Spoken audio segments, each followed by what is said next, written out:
नमस्कार, तुमचं स्वागत आहे घरगुती चव या चॅनलवर. आज आपण बघणार आहोत मुगाचा हलवा कसा करायचा, तेही अगदी सोप्या पद्धतीमध्ये. तर व्हिडिओ नक्की शेवटपर्यंत बघा. तर ह्यासाठी आपल्याला एक भांडं घेऊन त्यामध्ये 1 वाटी मूग घालायची आहे. नंतर हे मूग आपल्याला 2 ते 3 वेळा स्वच्छ पाण्यातून धुवून घ्यायचे.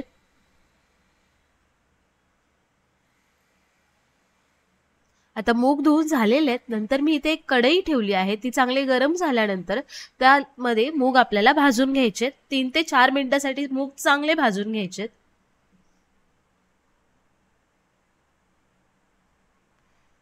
मूग एकदम कडक होईपर्यंत आपल्याला भाजायचे.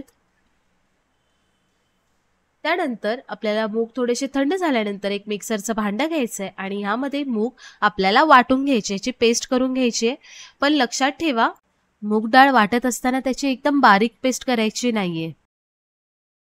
आता एक भांडं घेऊन त्यामध्ये मी साखर घातली आहे. जेवढी मूग डाळ घेतली होती तेवढीच साखर घ्यायची आणि त्यामध्ये पाणी घालायचं, ह्याचा पाक करून घ्यायचा आहे.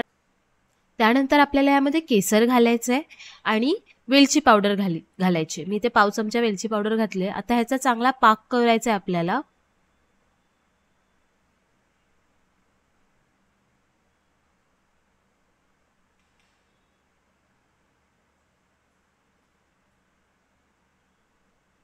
आता आपला पाक देखील तयार आहे.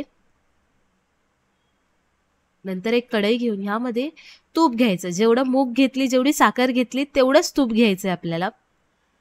आता हे तूप चांगलं गरम झाल्यानंतर ह्यामध्ये आपल्याला ड्रायफ्रुट्स घालायचे आहेत. मी इथे काजू आणि बदाम घेतलेत बारीक चिरून.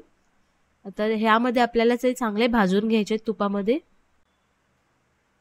आता भाजून झाल्यानंतर ते एका प्लेटमध्ये काढून घ्यायचे आणि त्याच तुपामध्ये आपल्याला 1 चमचा रवा घालायचा आहे आणि 1 चमचा चना डाळीचं पीठ घालायचंय.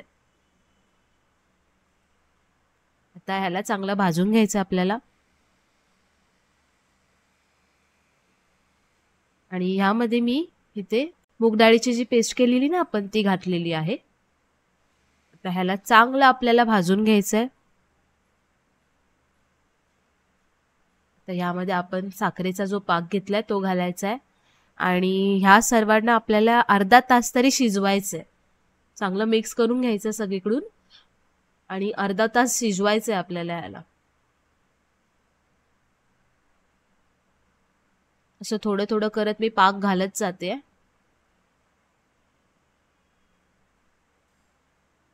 इथे थोडंसं मीठ घातलेलं आहे, एकदम थोडंसं मीठ घालायचं. आता ड्रायफ्रुट्स घालायचे.